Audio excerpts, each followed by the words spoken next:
Hi there. How, Mama? You wanted to run 100 miles. Tell me why. Why do you want to do that? Because I told myself I was going to do it before I turned 25.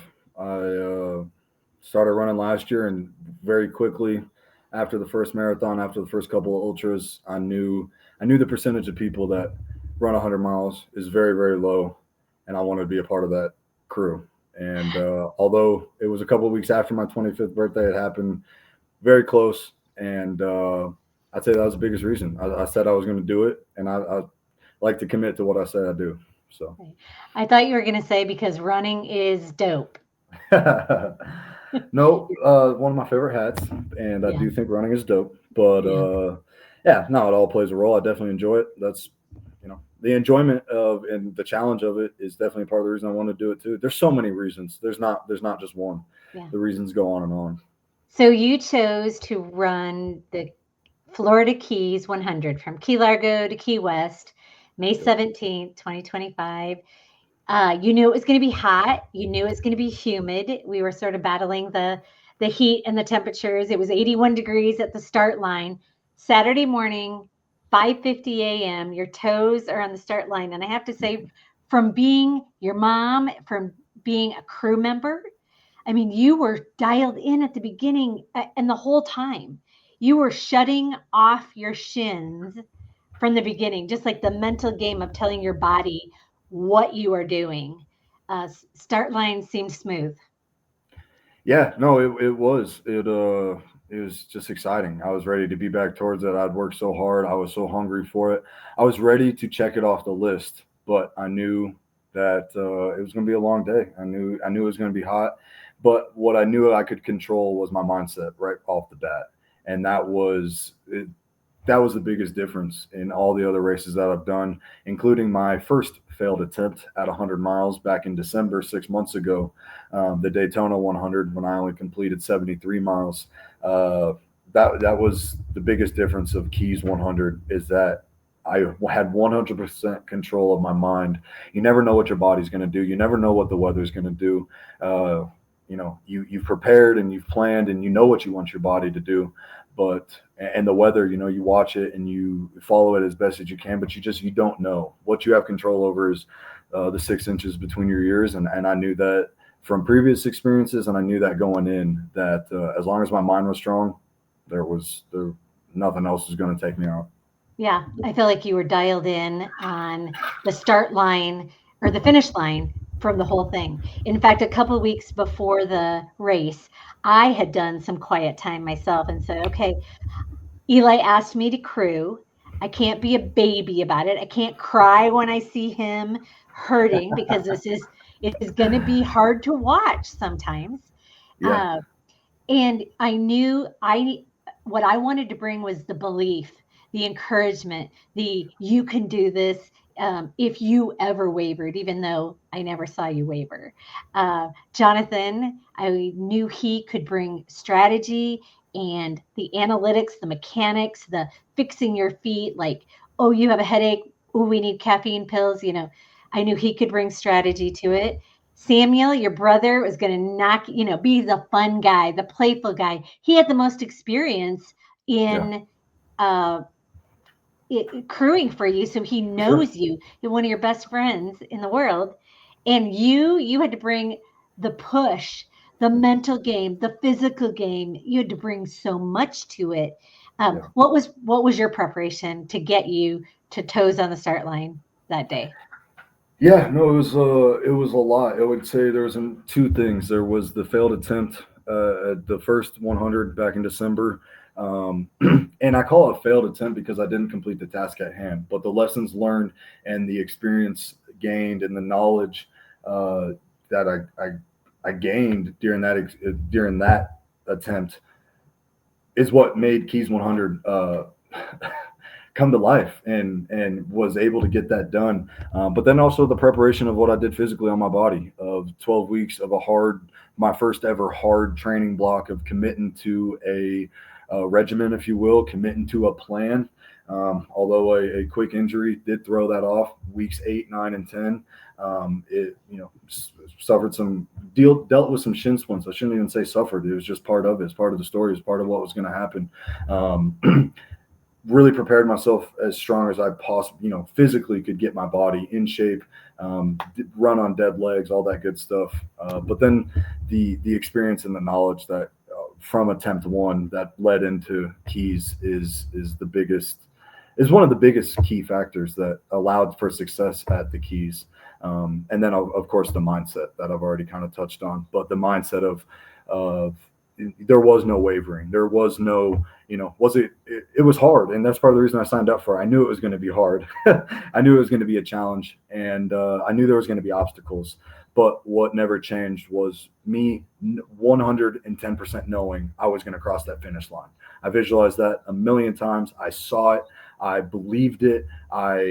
Everything. I literally saw it so many times that I knew there was no other option. I love it.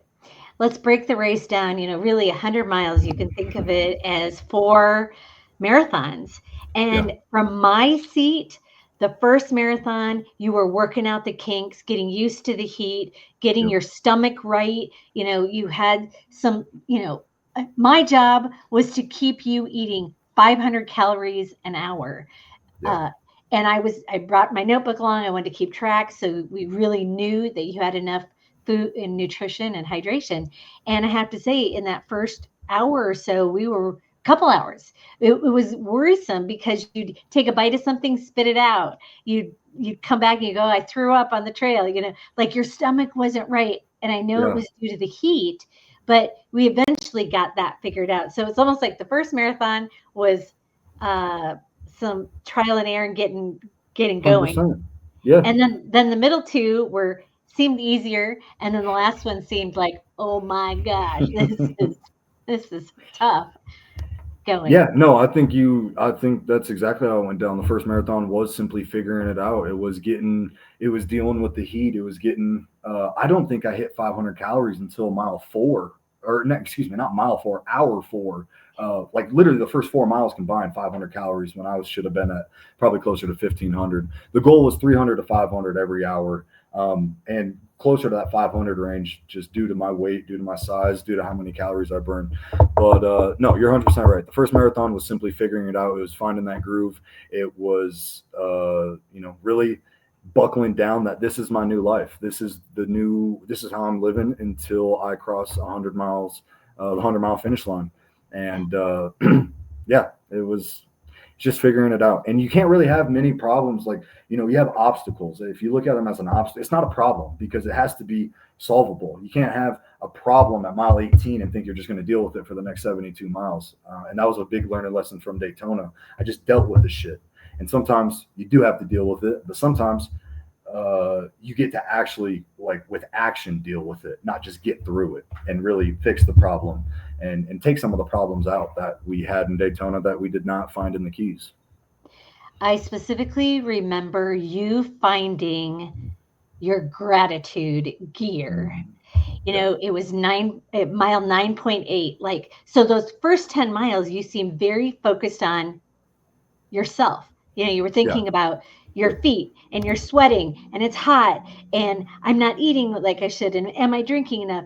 And then there was just this moment when all of a sudden it's like your eyes went from looking down at yourself to looking out at the world. Yeah. You were thanking your crew. I got a peck on my cheek. You were like, love you guys, as you left the van, because we leapfrogged you. We saw you 40 times in that 100 miles, roughly. Every 2 or 3 miles we were seeing you. And you started then like fist bumping all the other racers and saying, you got this, and the race marshals. That was a really cool gratitude gear that I feel like a lot of people don't realize they even have. Yeah, no, that's a cool perspective on your part. I felt like from mile 1 I was full of gratitude, but of course Right. that's my perspective on it, my lens. But no, thinking back on it, reflecting on it, 100%, that's exactly kind of like how I just talked about how that first marathon, you're really just figuring stuff out. It's really within those first 10 miles, and the heat was just, we knew it was going to be hot, but I had never ran in the middle of May in the summer down in Florida. And so, again, it was just an obstacle that we had to deal with. And the food was just, at some point you're going to get hungry. So we just, instead of like, holy shit, you're not eating, it was like, hey, next time let's try to get a bite or two down. And it was just problem solving. It was not, there was enough problems coming to us. We didn't have to find them. It was problem solving from step one. And that's really what these races are. It's just problems. Shit's not going to always go smooth. And, but yeah, no, I think the gratitude thing is that really, it's cool, really cool to hear, because I was just so grateful for the experience. I'm not just grateful I finished 100 miles. I'm grateful for the family time we had together. I'm grateful for the dinners and the time before the race and after the race. And I can't put into words how grateful I am for the actual race, but it was the entire picture, the big picture of prepping for it, doing everything that I could, knowing that you guys did everything you could, and everyone showing up, firing on all cylinders. It was about impossible to not be beyond grateful for every part of it. And one of my favorite quotes is, anxiety can't live in the same mind or in the same soul as gratitude.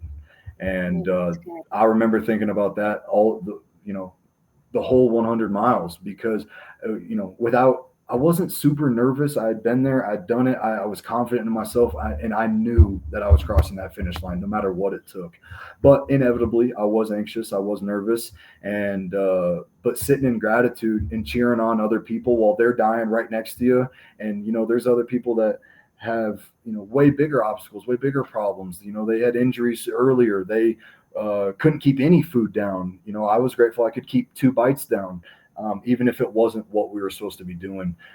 It could just always be worse. And I remembered, I held on to, as long as I'm grateful, nothing can go wrong. And I really believe that really took me through.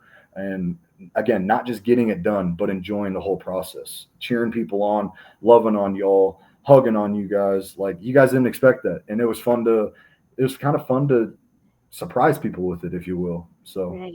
Yeah, yeah. that was cool. Tell me about your feet. I remember at mile like 5 hours in, Yep. uh, we started taking a look at your feet. Yep. Yeah, no, I mean, well, it goes back to the heat. I had never, I had no idea how much I was going to sweat, and how much water we were going to dump on me, and how much ice we were going to have in my bag, and how many wet towels we were going to have on me. And so inevitably, as you're running, all your sweat is going down, and it's all sitting in your shoes. And we have tons of pictures of my feet and how just wrinkled. I mean, they looked like they were sitting in a pool for 24 hours. They almost, to the point where it hurt to the touch. What is that word I'm looking for when a foot's so wet? Oh, the pruning. Yes, the prune. It literally hurt, to the touch, but we dealt with it. We started changing socks. We started changing shoes. It was the only time I sat in the vehicle. I don't even think it was the first time. I think it was like later in the race. But the only time I sat in the vehicles to dry my feet out. Literally had my feet up on the dash with AC blasted on them, and then dumping Gold Bond powder all over them. But again, we knew we were going to have feet problems, and that's why Jay did his due diligence to show up prepared for whatever. When I said my feet were pruned, he said we need to dry them out. And me, I would have just said, give me some different socks, and kept moving. But he, taking that time to get the AC on them, to get Gold Bond on them, to get Vaseline, to get all this crap on them. Again, it was dealing with the issue. It wasn't just dealing with getting by and Yeah. letting it fix itself, because it was never going to fix itself. My feet were wet the whole time. I mean, we ended up using literally 75% of a big ass thing of Gold Bond powder, just dumping my feet in it. And it's part of it. And then after the pruning, then the blistering came. And then after the blistering, then the pain came. And that's just, but we knew it was going to each come. And I talked about some things that happened in Daytona that I knew couldn't happen in the Keys. And that was one of them, like feet problems. I remember at mile 40 and 50, my feet hurt so bad, not from blistering, not from anything, but like literally painful. And so taking that out of the equation for Keys was a massive game changer, along with the chafing, along with the cramping, just along with different things that we just took out of the equation. Yeah. Part of the story that I always share when I'm thinking about your feet is that your Nana was such a big fan of yours when she was living. And so we dug in her sewing kit and Yeah, we pulled out did. a needle about this long, and we packed it to go to Florida when we drove down. So in our medical supplies box, and we used that to, take care of any blisters and things. So it was just like a part of her was there with us on that. Oh, she was there in more ways than just a needle. It, Yeah, she was looking down after me. Half of me thinks she was calling me a dumbass. Half of me thinks she was smiling. you might be right. I Uh, don't a think I'm lot, far off. a lot of people ask if you sleep during races like this, and yeah, what's your thoughts on that? Because you had a definite from how you did it one time, taking some naps to how you shifted. So Yeah. tell your It goes back to another huge learning lesson. I got tired during the last one. You're running for 24 plus hours. You're inevitably going to get tired. You miss a night's sleep. So no, to answer your question, no, you do not sleep unless your body starts failing you. And that was one of my downfalls in Daytona. And so that was one of the things we stayed on top of: energy drinks. And then the big thing was caffeine pills. Honestly, caffeine pills were huge. Uh, and caffeine just pills. Yeah. yeah, again, just kind of taking the tiredness out of the equation. But no, you don't sleep, and you just don't get comfortable. That was one of the most important things. I didn't want a big comfy bag chair to sit on. I didn't want to get in the vehicle. Like I mentioned, I believe I only got in the vehicle one time, and that was the air. Really try to dry my feet out before the 7 Mile bridge, if I'm remembering that correctly, just because we knew that was a long stint before we could get powder back on them. So, uh, yeah, Yeah. no, you don't sleep. You run until you're done, so then you can go to sleep. 29 hours, 56 minutes. So yeah, he did not sleep. That's for sure. And that was what I also noticed is that you were willing to stay uncomfortable. You didn't want to crawl in that vehicle, take a 30-minute or 5-minute nap because it's too hard to get going again. So I thought that Yeah. was a great No, it's new it's strategy. momentum. It's Yeah. it's literally it's all momentum, and it's just keeping that ball rolling. Just move as long as you're moving forward, because that's times that clock's always ticking. That's one thing that people the clock doesn't stop just because you're not running. Your breaks, and that's why it's important to gain some. You have some faster miles in the beginning because later in the race, those 10-minute miles that you're running, well, they're actually 15-minute miles because you're taking 3 to 4 minute breaks, every couple of miles, and you really, yeah, but you don't sit too long. You rest enough to where you get your nutrients and your hydration and do what you got to do. But then my whole goal was to keep moving forward and only stop when I had to. There was a handful of times where would quick stop, fill up waters, and keep moving. There's a couple times where I just didn't stop at all. I had enough stuff to keep on rolling, and that was the whole name of the game, was keep moving forward. Yeah, you met some cool people in the race. I remember the guy that gave you the venison stick, and Yeah, another guy with a really cool story.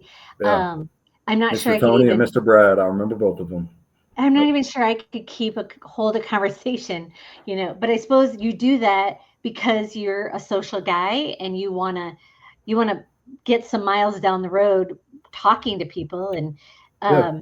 I I was think we impressed. also one of the big things on that is the mutual respect you have for one another. Yeah, Mr. Brad was 25 years old. He's twice my age, and he had run 35. 7 or 8 100s. What's that? He was 35 or 36. Okay. Yeah. Okay, gotcha. So he was, 10 years older than me, but he had five, six, seven of these already done. And to know that he had kept signing up for him, and he knows the pain and he knows what it takes. And same with Mr. Tony. I think he was roughly right around my age, and it was his first one. Although he lived in Florida, he was used to the heat. I swear he wasn't even sweating. It was the weirdest thing ever. But And didn't uh, run with any water too. yeah, yeah, didn't run with water either. But again, just that mutual respect that everyone has for one another, different bodies types, different backgrounds, different goals, different vision of how the day was going to go. It's just a mutual respect of all runners out there that you inevitably are just going to talk, and you're out there running for so long that audiobooks, podcasts, music, it gets old, and you really just want to have some human interaction with someone else that is struggling just as much as you are, if not more, if not less. Right. Yeah, I ran into both people. I had some people that flew past me, and it got me fired up. And I know I ran past some people that got them fired up. And it's just a big old circle of life, and it's a unique.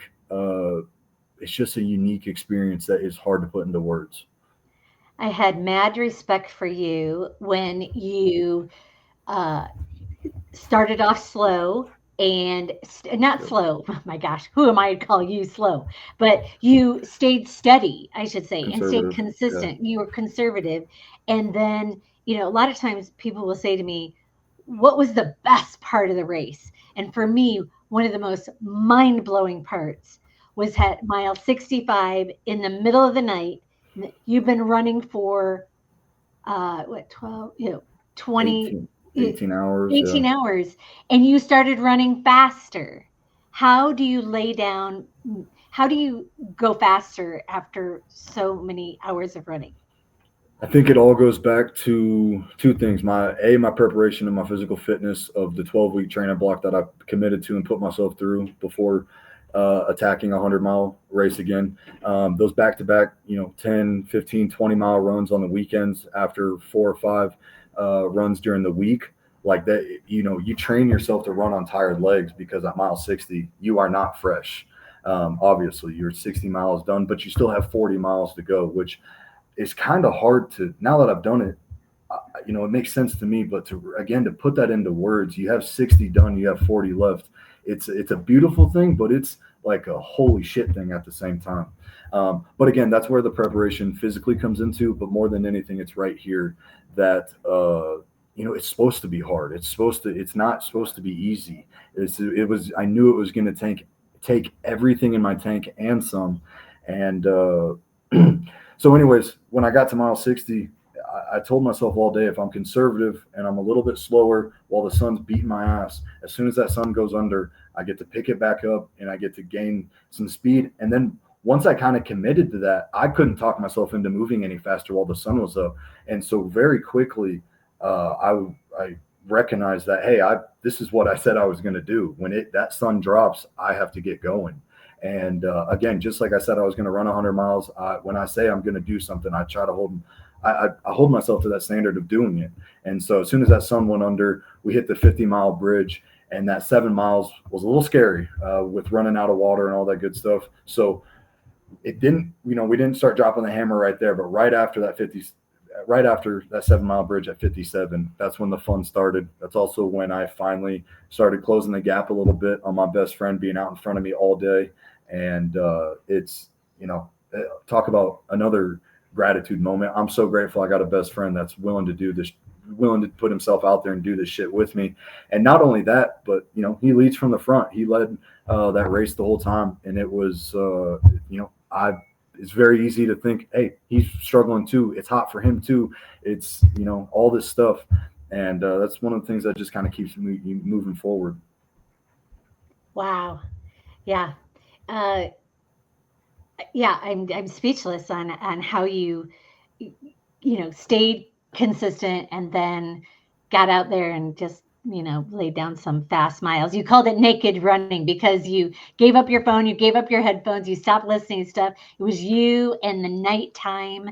And honestly, I remember praying for the sun to go down because Yep. I wanted you to not be so hot. I was hot getting in and out of the crew vehicle, and you were out there running.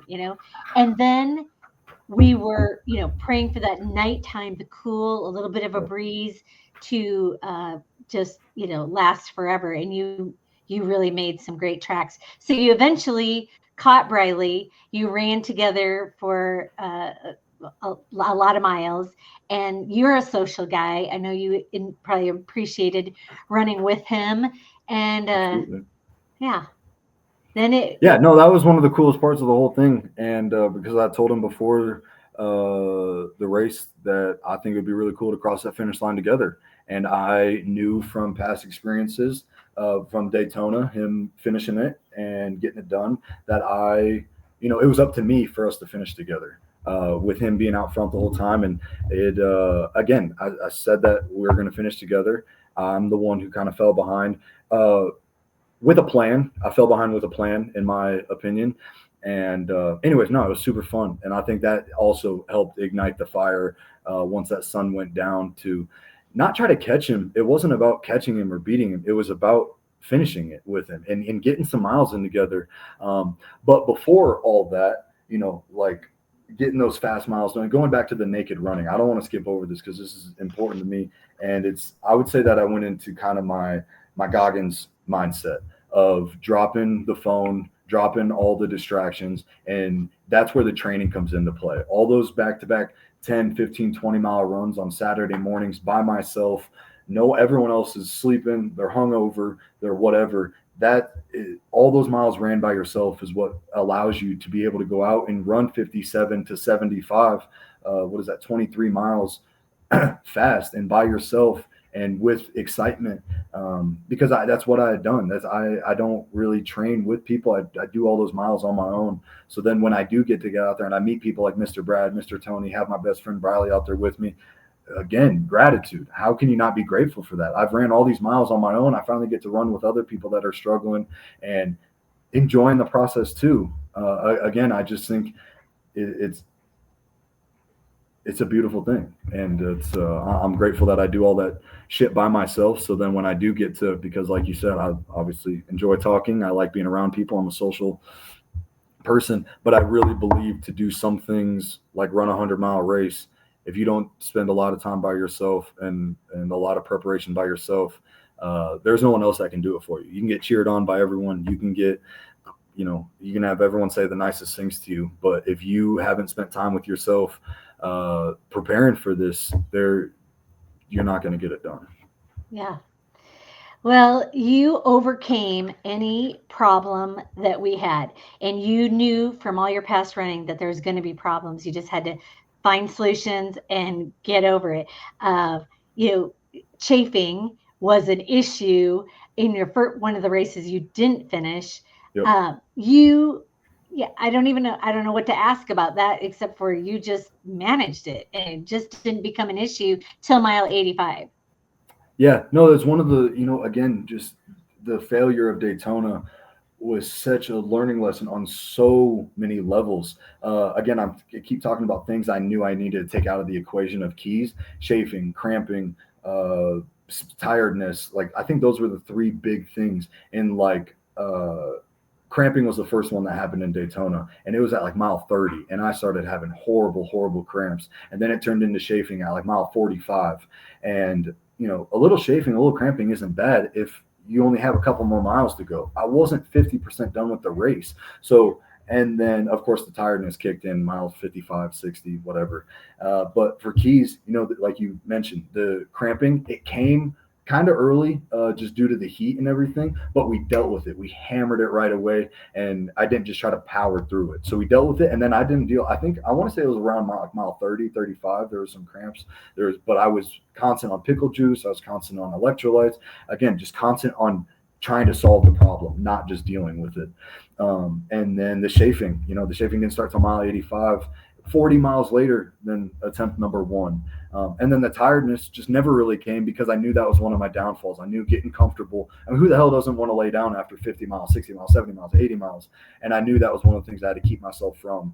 I think the only time that I laid down was at mile 85, like truly laid down on my face, asking myself and asking the man upstairs why I've decided to do this. But other than that, there was no getting in the vehicle and getting cooled down, warmed up, or getting comfortable. It was sitting on a little 3-leg camp stool, some cold rags on you, and just again moving forward. Yeah, I remember at mile 70, a couple things memorable in my mind. One of them is your phone rang and you answered the phone. And you are a friend guy. People can count on you. But I am not kidding. I thought to myself, this guy has every reason to not pick up. And you're like, hello? And you handled the question somebody had. You said, hey, I'm in the middle of a race. And then they started chitty chatting, and you're like, hey, I got to go. You were even polite. You were polite and funny in at a time when most people would have been like, decline the call. Yeah. No, I think it goes back to you have control over so much. Yeah. And because of how well the race was going, because of the gratitude I was sitting in, because of just how much fun we were having, I honestly, I don't even really remember that phone call, if I'm being honest, but I do obviously remember receiving it, remember dealing with it. And to me, it wasn't even like anything. It was just a little phone call while I was doing my thing, and I just happened to be running 100 miles at the time. I'm thinking it's pretty abnormal that you were just Yeah, taking life in stride. And another thing that happened at mile 70 is you like clapped your hands and you're like, I am hungry. And at first I was like, okay, what can we get you for food? And you're like, no, no, I am hungry to finish this race. yeah, And that hunger, it was just incredible to watch you hold that uh, throughout all the hours of the race. yeah. I think it goes back to again, a lot of it stems. A lot of, I would say, all of my success from the Keys stems from my failure at Daytona. And it's only so much a failure because again, the success of the Keys wouldn't have came without it. And that was one of the things. Like at mile 70, when I knew we were laughing and I'm answering the phone and we're enjoying ourselves, it wasn't in the bag yet, but to me, the whole time we were finishing that race. There was no ifs, ands, buts about it. But it was, still at 30 miles to go. But I recalled 6 months ago what I was at mile 70. I couldn't hardly walk. I definitely wasn't running. Right. And, and then of course, mile 70, I have a 5K until a personal best, the PB. And I think that got me hungry. And again, catching up to Briley, I knew he was 4.5, 5 miles ahead of me. It just everything aligned, and the good man upstairs allowed me to go chase that. And he knew I was, I think part of me was hungry to get it over. Part of me was hungry to get a personal best. Part of me was hungry to catch up with B. Part of me, I just, the task at hand wasn't done. So there was nothing. Mile 70 wasn't time to celebrate. It wasn't anything. And even mile 73, where I thought it was going to be a little bit of a celebration, I blew right past it and could care less because again, that wasn't the task at hand. Yeah, just to put in perspective how fast you were running, I think it was about that mile that I ran out like a half mile, quarter mile, and wanted to run in with you. And when I turned around, you were sprinting right past me at mile Yeah. 75 or 73. It was Yeah. super, No, I was super fine. cool. I wish I would have slowed down and ran with you. I'm not gonna lie about it, but No. yeah, no. Again, that momentum when you're rolling, it's hard to stop it. So Yeah. it was cool. Just the support, behind it, behind seeing y'all every time, seeing every couple of miles, and having Samuel run out, having you run out, and no, just absolutely incredible. I love it. You handled the disappointment of your Garmin dying uh, Mm. so incredibly upstanding. Yeah, no, that was tough, and it's got tougher since that. I think I've been more upset about it post race because I don't get to go back and look at it. 100 miles on your watch is a cool sign, but guess what? It doesn't take away the fact that I ran 100 miles, and that is literally the only thing that went through my head when it died at mile 69. I said, "Well, I'm not going to be done running. Who gives a shit? I know my 2 feet, my heart and soul knows I'm running 100 miles." And I think it speaks to what was important that day. It's not important to have a picture of a watch that says 100 miles. What was important to me was to cross that finish line. And although I'm bummed about it, I'm bummed it wasn't 58 degrees. I'm bummed about a lot of shit. Again, it wasn't. I couldn't control it. We couldn't change it. And what's cool is my buddy Chris handed me his Garmin without thinking twice, and I got to record my last 31 miles on his watch. And guess what? It was always going to go that way. It was supposed to go that way. Maybe my Garmin would have uh, attracted. I have no idea. For some reason, I wasn't supposed to be wearing that Garmin, and that's why it died, and I took it off. Yeah. So be it. Yeah. Shit ain't going to always go your way. And if you think it's going to in a 100-mile race, then you're going to be let down time after time after Yeah. time again. I was impressed by how businesslike you were. You were a machine. You were like, we have a mission and we're just Yeah. going to keep doing it. And it really, wasn't until mile 98 that you cracked like that smile that you've got right now. Like you were finally, I had your sisters on FaceTime who were at home cheering from Iowa and they Yeah. wanted to be there. And I said to them, when you were about to run up to mile 98, which was the aid station, I was sad. I was like sad to see it come because I know it's ending. As a mama, it's your dream for you to be needed a little bit. And so my crewing moments were almost over. But at mile 98, when it was like you could crawl to the finish line, Yeah. and you were ahead of time. You had plenty of time, because we are not only racing for what time you wanted, but the race had its limits too. 100%. And so Absolutely. it was, your business, you were very businesslike, but then you got fun. And then, yeah, how you had, yeah, I want to hear about what you thought the finish line was in the last few miles too. Yeah. No. Like I said, there was not a doubt in my mind all day. There was no. I saw that finish line a bajillion times. I saw me crossing it, but there's a difference between visualization and actually doing it, obviously. And even at mile 90, I was like, holy shit, we still have 10 miles, 10 miles. And now, but we're finally on the back end. So that first 10 miles, you're trying to figure it out. Last 10 miles, you're just trying to survive, right? You're just trying to get it done. And, but no, I remember getting up to mile 98, and you are 100% right. That's what went through my head. I said, if my legs both broke right now, I could army crawl 2 miles. I know I could. And it's kind of, I'm trying to remember this quote. It basically says when that external existence meets with that internal commitment that you have with yourself is when everything aligns. And at mile 98, everything that I told myself, everything that I visualized, everything that I worked for, I'm getting chills talking about it, lined up. It finally aligned.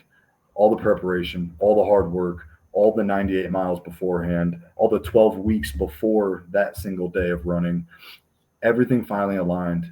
And I couldn't help, I can't help but smile right now. I couldn't help but crack a smile because I had worked so gosh darn hard for it. And it was so important to me to, again, not just get it done, but get it done with a smile on my face. Enjoy the process. I know that I visualized the end, the destination, if you will, that end line, because that was my goal. But I had so much fun throughout it. But like to the exterior world, it I couldn't portray that. I didn't feel like until I knew I had it. And at mile 98, there was no if. I mean, there was nothing. The good Lord Himself, I don't think could have stopped me uh, to finish that. So knowing that was there, knowing I could see you guys one last time, and then knowing the next time I saw not only my people but everyone, all the other runners, all the other crews, all the other support. Briley's crew, Briley's buddies, Briley, just everyone, and then also just straight up the stress that I knew my sisters were going through. That my mother was, although you were sad, I knew you were ready for it to be over. I knew Jonathan was exhausted, and I knew how proud my little brother was of me because he has seen I think he's seen pretty much every race that he's been able to, and he's crewed me in so many that more than, anyone, he knows how bad I wanted it, and he knows how hard I worked for it. Because he didn't just show up and meet me at race day. He saw the 12 weeks of preparation. He saw the problems with the knee, my shins, and he saw the fortitude and the determination. And I take pride in leading from the front, not only for people I don't know, but especially for my family and my little brother.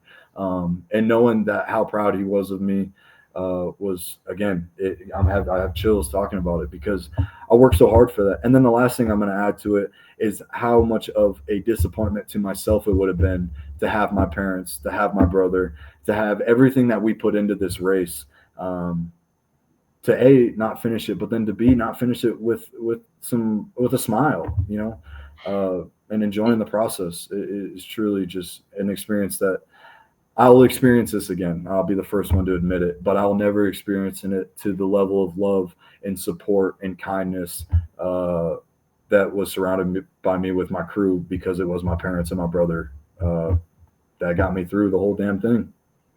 My experience of you is grateful even now, grateful. That is just, I feel like it's one of your secrets to this whole thing, because a lot of people don't think it's not even, gratitude's not even needed Yeah. to finish a 100-mile race. And it actually was your leading card.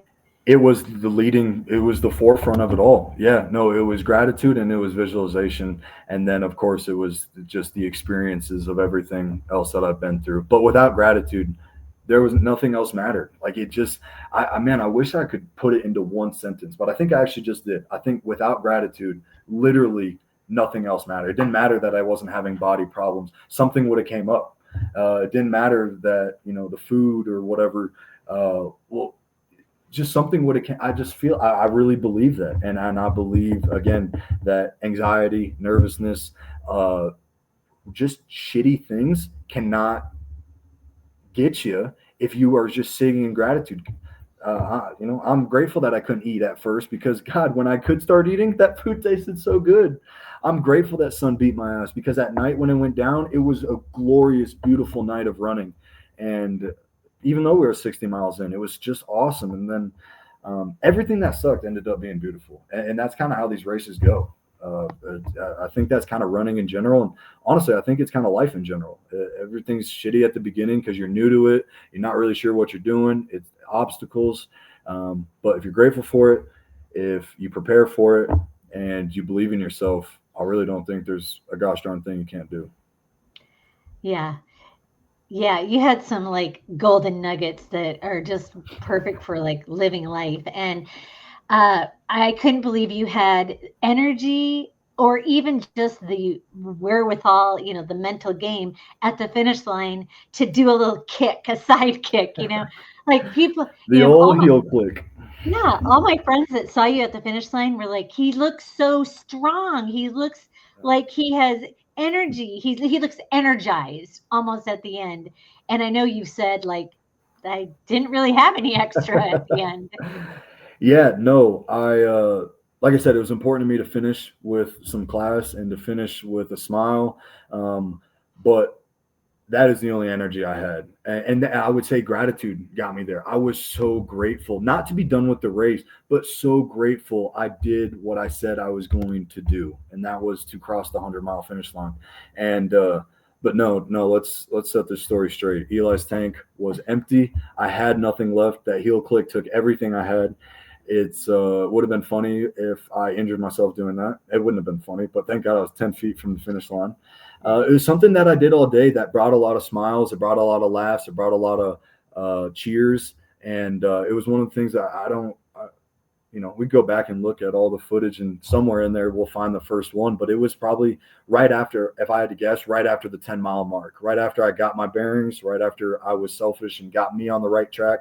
And then the heel clicks and the asking my people, my crew, how they're doing, asking other runners how they're doing. It all just started the fun, like I think that gratitude and fun are hand in hand too. Like I was there on a mission, yes, and it was a business trip to run 100 miles, but we're still in Florida. It's still middle of May. It's beautiful. And I don't think that there was any other crews that had as much fun as we did. I think we had a blast, but we had a mission at hand.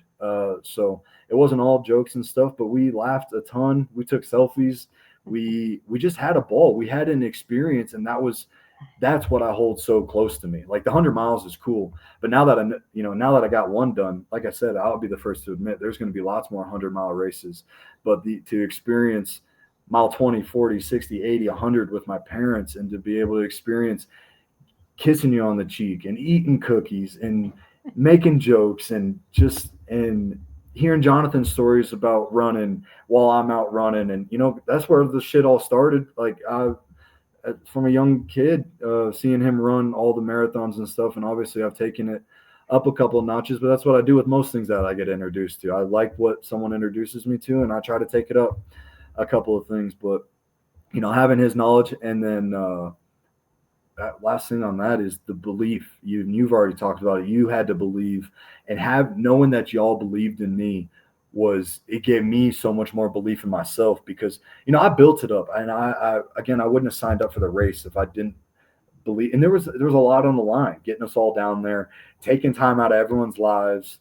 The financials, the organization, the getting Mr. Papa to let us borrow the van. Just it goes on and on. So there's a lot riding, and so getting that done was important. But no, the belief that you guys had in me, and not only my parents, but again my brother. I believe that you had to have belief in yourself first, but then having all of y'all there to back it up once shit started. Not, it didn't go perfect the whole time. It never went super wrong, but we just, yeah, no, It it looked was so cool. it looked pretty it looked like a pretty flawless plan, and unfolded right before me. And it was an epic family experience that we will be bonded together forever because we had it Yeah. together. And when you crossed that finish line and pointed up at God, I was like, and just that we were there to, hug and hop in some pictures. And you put your medal on your brother's neck and had him wear the medal. You put it on my neck. You held out your belt buckle. I mean, you were just sharing the glory of it with all of us. So I don't know if I don't, you can't even put it into words. I can feel it, and I'm, just so proud of you and honored to be a part of it. And yeah, what's next for you? I don't even know how you. It seems crazy to even ask that question. Yeah, no. Before we get on to that, I would just say the last thing is that I put my medal on him. I put my medal on you. I wanted because it wasn't about me. Yes, I did the work, but it wasn't possible without you three, and it definitely wasn't possible without the man upstairs. I prayed so hard for not just finishing the race, but for guidance through and clarity through and help through because again it's a hard challenge at hand. And not only did I pray for him to guide me, but to guide my crew. This is new to you guys. It was your youngest son and my parents crewing me. Obviously there's going to be some fire there, and just different things like that. And but no, having it all come together, it wouldn't have been possible without all uh, five of us, really. The three crew, the runner, and the man upstairs. It was truly a beautiful thing, and no, that's what I'll hold on to forever. The miles are going to come and go, but and the medals, even the medals, and that's why it's so cool to put it on y'all because that medal wouldn't be on my wall hanging up for my recognition without you guys again. So yeah, no, I'm gonna hold on to that forever. But what is next? I think the biggest thing that's next, and it's probably going to surprise a lot of people, is not necessarily fitness based, but it's using this commitment, using this discipline, using this um, commitment. I think is going to be the best word that I put at this 100-mile race to put in every other area of my life. I am 25-year-old young man still trying to figure it out. Yes, 100 miles is very important to me, but finances is very important to me. Building a company, a legacy is very important to me. Providing for the people that I love and in my life is very important to me. And just having some other areas of life firing on all cylinders, like the running, like the fitness. Really just, using that to level up every part of my lifestyle, not just the running, because like I just said, the miles are going to continue to come. I'm going to continue to train. I'm going to continue to run.